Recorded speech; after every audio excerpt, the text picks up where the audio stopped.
पश्चिम बंगाल के मुर्शिदाबाद में 3 हिंदुओं गोपाल पाल, उनकी गर्भवती पत्नी और 8 वर्षीय बेटे की निर्मम हत्या के विरोध में आज भागलपुर में भारतीय जनता पार्टी ने जोरदार प्रदर्शन किया। इस दौरान मुख्यमंत्री ममता बनर्जी का पुतला फूंककर आक्रोश जताया गया। पुतला दहन कार्यक्रम में भाजपा के दर्जनों कार्यकर्ता और पदाधिकारी उपस्थित थे। उन्होंने इसे हिंदू समाज पर लगातार हो रहे हमलों की एक कड़ी बताया और पश्चिम बंगाल सरकार की दमनकारी नीति की कड़ी आलोचना की। प्रदर्शन के दौरान भाजपा नेत्री डॉक्टर प्रीति शेखर ने कहा कि यह हत्या सिर्फ एक परिवार की नहीं बल्कि मानवता की हत्या है। मुख्यमंत्री ममता बनर्जी अगर अब भी चुप रही तो बिहार से लेकर पूरे देश में विरोध की आग और तेज होगी। इस नृशंस वारदात की तस्वीरें और वीडियो सोशल मीडिया पर तेजी से वायरल हो रहे हैं, जिससे देश भर में गुस्से का माहौल है। भाजपा कार्यकर्ताओं ने चेतावनी दी कि यदि जल्द कार्रवाई नहीं हुई तो बड़ा जन आंदोलन किया जाएगा। पश्चिम बंगाल के मुख्यमंत्री ममता बनर्जी वो एक महिला है, लेकिन महिला जिसमें कि ममता हित भाव और लावण्य का सम्मिश्रण कहा जाता है कि महिला में ऐसा भाव होता है, उस भाव को उसने खत्म कर दिया और ममता बनर्जी ने निर्ममता की पराकाष्ठा को छू लिया है। वहाँ पर बहुसंख्यक समाज के साथ अत्याचार बढ़ रहे हैं, हिंदू पलायन करने के लिए मजबूर है, हिंदू समाज के घर में घुसकर उन्हें बाहर किया जा रहा है, उन्हें लूटा जा रहा है, महिलाओं के साथ अत्याचार किया जा रहा है, उनके साथ निर्ममता पूर्वक व्यवहार किया जा रहा है, बच्चों के साथ खराब व्यवहार किया जा रहा है। लेकिन इन सभी चीजों घटनाक्रम के होते हुए भी ममता बनर्जी मौन है। तो वो कहीं सीन में नजर नहीं आ रही, क्योंकि वो अपराध ऐसे अपराधियों को, ऐसा गिफ्ट करने वालों को वो कहीं न कहीं संरक्षण देते हुए नजर आ रही है। आज भारतीय जनता पार्टी के बैनर तले भागलपुर के भाभा चौक पर हम सबों ने ममता बनर्जी का पुतला दहन किया है और हम सरकार से यह मांग करते हैं कि वहाँ पर पश्चिम बंगाल में सरकार को बर्खास्त किया जाए, वहाँ पर राजनीतिक शासन लगाया जाए और बहुसंख्यक समाज के ऊपर इतने अत्याचार ढाए जा रहे हैं, उनको न्याय दिलाना चाहिए। इनको त्वरित न्याय मिले, इस बात के लिए हम सब लोग कार्यकर्ता यहाँ पर बिहार में संघर्ष कर रहे हैं कि बंगाल में हमारा कोई भाई, बंगाल में कोई हमारी बहन ममता सरकार के जिन्होंने कृत्य में वो अपने आप को पीछे नहीं पाए, वो अपने आप को सशक्त समझे, इसलिए उनकी आवाज को हम बिहार में यहाँ बुलंद कर रहे हैं। उम्मीद है कि हम सबों को न्याय मिले। भागलपुर जिले का स्थापना दिवस इस वर्ष 4 मई को धूमधाम से मनाया जाएगा। इसको लेकर जिलाधिकारी डॉक्टर नवल किशोर चौधरी की अध्यक्षता में समाहरणालय स्थित समीक्षा भवन में एक बैठक आयोजित की गई, जिसमें स्थापना दिवस को भव्य रूप देने के लिए विस्तृत योजना बनाई गई। बैठक में निर्णय लिया गया कि स्थापना दिवस पर प्रभात फेरी, सांस्कृतिक कार्यक्रम, बच्चों के लिए निबंध प्रतियोगिता और भागलपुर शहर पर आधारित लोगो डिजाइन प्रतियोगिता का आयोजन किया जाएगा। इसके साथ साथ जिले की विभिन्न संस्थाओं को भी आमंत्रित किया जाएगा। इस कार्यक्रम के लिए 5 लाख की राशि जिला प्रशासन को आवंटित की गई है। अधिकारियों ने स्वीकार किया कि यह राशि सीमित है, फिर भी कार्यक्रम को भव्य रूप देने का प्रयास किया जाएगा। एसडीएम धनंजय कुमार ने कहा कि श्रावणी मेला सुल्तानगंज में और विक्रमशिला महोत्सव विक्रमशिला में होता है, लेकिन भागलपुर में ऐसा कोई प्रमुख आयोजन नहीं होता है, इसलिए स्थापना दिवस को एक प्रमुख आयोजन के रूप में मनाया जाएगा। बैठक में कई संबंधित पदाधिकारी भी मौजूद थे। प्रधानमंत्री नरेंद्र मोदी द्वारा शुरू की गई पीएम सूर्यघर योजना को लेकर भागलपुर में तैयारियां तेज हो गई है। समाहरणालय स्थित समीक्षा भवन में जिलाधिकारी डॉक्टर नवल किशोर चौधरी की अध्यक्षता में एक महत्वपूर्ण बैठक आयोजित की गई, जिसमें योजनाओं के क्रियान्वयन को लेकर संबंधित पदाधिकारियों से चर्चा की गई। बैठक में जिलाधिकारी ने स्पष्ट कहा कि इस योजना के तहत आम लोगों को सौर ऊर्जा के उपयोग के लिए अच्छी खासी सब्सिडी दी जा रही है, जिससे वे अपने घरों की छतों पर सोलर पैनल लगवा सके। इससे लोगों को भारी राहत मिलेगी और उनका बिजली बिल लगभग शून्य हो जाएगा। उन्होंने निर्देश दिया कि इस योजना के प्रचार प्रसार में कोई कमी ना रहे और हर घर तक इसकी जानकारी पहुंचे। आम जन को जागरूक कर योजना से जोड़ना प्राथमिकता होनी चाहिए। जिलाधिकारी ने यह भी कहा कि यह योजना न केवल आर्थिक रूप से फायदेमंद है बल्कि पर्यावरण के लिहाज से भी बेहद जरूरी है। बैठक में अन्य कई संबंधित अधिकारी भी उपस्थित रहे और योजना के प्रभावी कार्यान्वयन पर चर्चा की गई। पीएम सूर्य घर योजना को लेकर के हम लोगों ने शहर के जितने भी पार्षद हैं और जितने भी वेंडर्स हैं जो पीएम सूर्य घर योजना में इन्वॉल्व हैं उनके साथ अभी बैठक किया है और आप देख रहे हैं कि बैठक में कई प्रकार के सवाल लोगों के मन में आए। और इस योजना की सबसे खासियत यह है कि इस योजना में कोई भी व्यक्ति जिसके पास बिजली कनेक्शन है और वो सोलर अपने छत पे लगाना चाह रहे हैं, जिसमें 1 किलोवाट, 2 किलोवाट और 3 किलोवाट अलग अलग अमाउंट का सब्सिडी है, वो लगा सकते हैं। और बैंक भी इसमें लोन करता है। सबसे खास बात ये है। और जो वेंडर है वो वेंडर बैंक से खुद इनसे मिल करके लोन करा देगा और बैंक से वो पैसा लेगा, जिस लोन को 5 से 10 वर्षों में जो कस्टमर है उस कस्टमर को पे करना है। तो काफी अच्छी योजना है। और अभी एक पार्षद ने खुद अप्लाई भी किया है जो कि अपना अनुभव शेयर कर रहे थे और मुझे विश्वास है कि ऐसा करके हम लोग जो बिजली की हमारी खपत है, जो बिजली हम लोग कोयला से बिजली उत्पन्न कर रहे हैं, हाइड्रो पावर से बिजली उत्पन्न कर रहे हैं, उसके प्रेशर को हम लोग कम करेंगे और लोग अपने बिजली बिल की खपत को। आज सम्मानित जिला पदाधिकारी की अध्यक्षता में नगर निकाय क्षेत्र के सभी प्रतिनिधियों के साथ एक बहुत ही महत्वपूर्ण बैठक आयोजित की गई।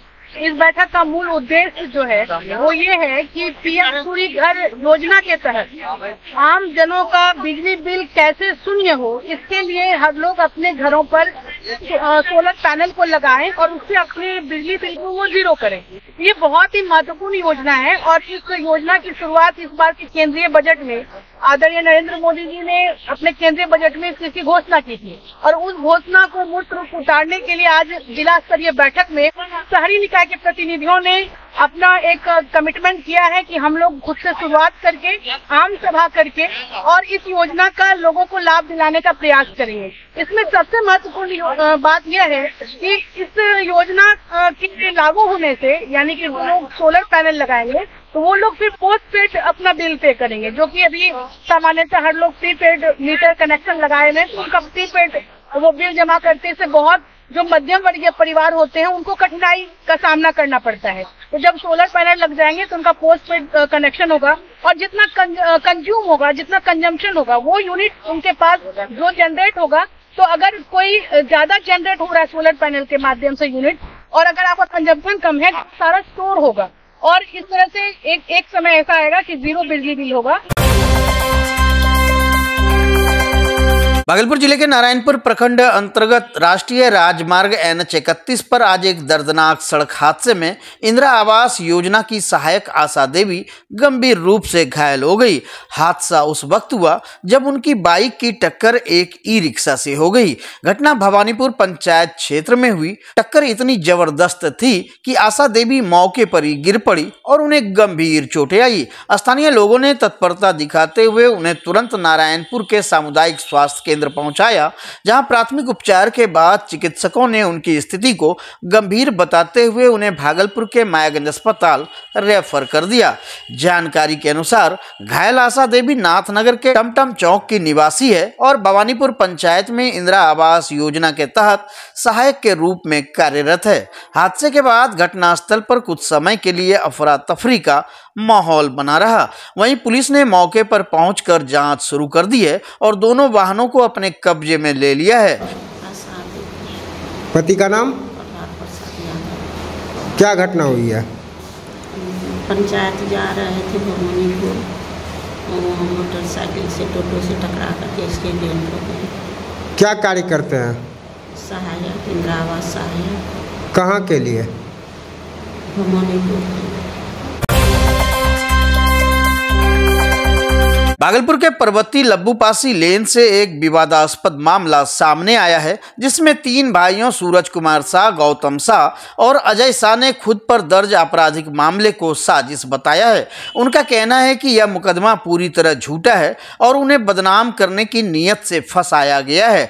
तीनों भाइयों ने दावा किया कि वर्ष 2016 में शराबबंदी आंदोलन का नेतृत्व उनकी स्वर्गीय माता प्रमीला देवी ने किया था, जो महिला संघर्ष समिति की अध्यक्ष थी। इसी कारण उन्हें राजनीतिक साजिश का शिकार बनाया जा रहा है। भाइयों के मुताबिक जिस दिन की घटना का जिक्र एफआईआर में किया गया है, उस दिन वे अलग अलग जगहों पर अपने कार्य में व्यस्त थे। कोई छठ पूजा की दुकान चला रहा था, कोई घाट पर गुपचुप बेच रहा था और तीसरा भाई घर पर मौजूद था। उन्होंने कहा कि उनके पास सीसीटीवी फुटेज भी है जो उनकी बेगुनाही साबित कर सकता है। आरोप लगाया गया है कि सूचक रंजीत मंडल, जो खुद आपराधिक प्रवृत्ति का व्यक्ति है, उसने निजी दुश्मनी के चलते यह मामला दर्ज कराया है। पीड़ित परिवार ने निष्पक्ष जांच और न्याय की मांग की है। वार्ड नंबर 13 के पार्षद रंजीत मंडल के द्वारा जो है हम लोग गांव के ही कुछ लोगों पर केस किया गया है और हम लोग को जो है झूठा केस में फंसाने का भी काम किया है। क्या मामला है, किस लिए फंसा रहा है? पुराना रंजिश है। हम लोग चुनावी में उसका साथ नहीं दिए थे। चुनाव प्रचार करने के लिए हम लोग को बोला गया था, हम उसका बात नहीं माने थे। इसलिए नहीं माने थे क्योंकि उनके ऊपर दर्जनों केस है, इसलिए हम लोग उनका साथ चुनाव प्रचार में नहीं दिए। इसी के कारण हम लोगों को फंसाया जा रहा है। झूठा केस लोगों के खिलाफ केस किया है? 12-13 लोगों के खिलाफ केस किया गया है। क्या कारण लगता है? कारण वो हमेशा धमकी देता था कि सब लोगों को फंसाएंगे। क्यों फंसाएंगे? पुराना रंजिश है। चुनाव कहाँ है? आज हम वरीय अधीक्षक पुलिस आवास आए हुए हैं, एसएसपी साहब के आवास पे। मिले एसएसपी साहब से? जी। क्या बोले एसएसपी साहब? मिले नहीं, वो रिसीविंग दिए हैं। भागलपुर के घंटाघर चौक स्थित HPNK कुकिंग गैस एजेंसी पर उपभोक्ताओं का गुस्सा फूट पड़ा है। उपभोक्ताओं ने आरोप लगाया है कि गैस सिलेंडर की डिलीवरी के समय उनसे प्रति सिलेंडर 50 रुपये अधिक लिए जा रहे हैं, जबकि उनके मोबाइल पर आए मैसेज में 900 की राशि दर्ज है, लेकिन सप्लायर 950 की मांग कर रहा है। घटना तब उजागर हुई जब उपभोक्ताओं ने ऑनलाइन रिफिल बुकिंग की और HP पे ऐप के जरिए भुगतान या OTP प्राप्त किया, लेकिन डिलीवरी के वक्त सप्लायर ने ज्यादा पैसे मांगे और कहा कि ऑफिस से बात कर ले। जब उपभोक्ता एजेंसी पहुंचे तो प्रबंधक रहमान ने जवाब देते हुए कहा कि डिलीवरी की तारीख के दिन का ही रेट मान्य होता है। अब ग्राहकों का सवाल है कि जब बुकिंग कम दर पर हुई थी तो डिलीवरी देर से होना एजेंसी की गलती है, उपभोक्ताओं की नहीं। प्रबंधक ने माना कि वेंडर की लेट लतीफी से लोगों में असंतोष है, लेकिन समाधान नहीं दिया। उपभोक्ताओं का कहना है कि मूल्य में कमी आने पर कभी पैसे वापस नहीं किए जाते। अब सवाल यह है कि क्या प्रशासन इस मामले पर संज्ञान लेगा या आम जनता यूं ही पिसती रहेगी। सर, जिस दिन जैसे कि हमने आज ऑर्डर किया तो जो अमाउंट आज पे कर रहे हैं, जो डिलीवरी के टाइम में भी वही अमाउंट होना चाहिए, ना कि डिफरेंस अमाउंट होना चाहिए। क्या हो रहा है? डिफरेंस हो रहा है कि वही आ रहा है? नहीं, डिफरेंस हो जाता है, कभी कभी डिफरेंस हो जाता है। हाँ। मतलब यदि रात में बढ़ गया तो आप जैसे बुक किए 3 तारीख, हाँ, तो फिर वो बढ़ जाता है। 900 रुपये थी, हाँ, और आज जो है कि 8 तारीख या 4 तारीख को बढ़ गया, 950 हो गया, हाँ। तो क्या पेमेंट करना पड़ता है? वही फिर बढ़ा के ही पेमेंट करना पड़ता है। कितना जो पेमेंट बोलते हैं वो लोग बढ़ा के? हाँ। क्या उसका स्लिप मिलता है आपको जो बढ़ा के पेमेंट? कुछ स्लिप, कुछ प्रूफ दिया जाता है?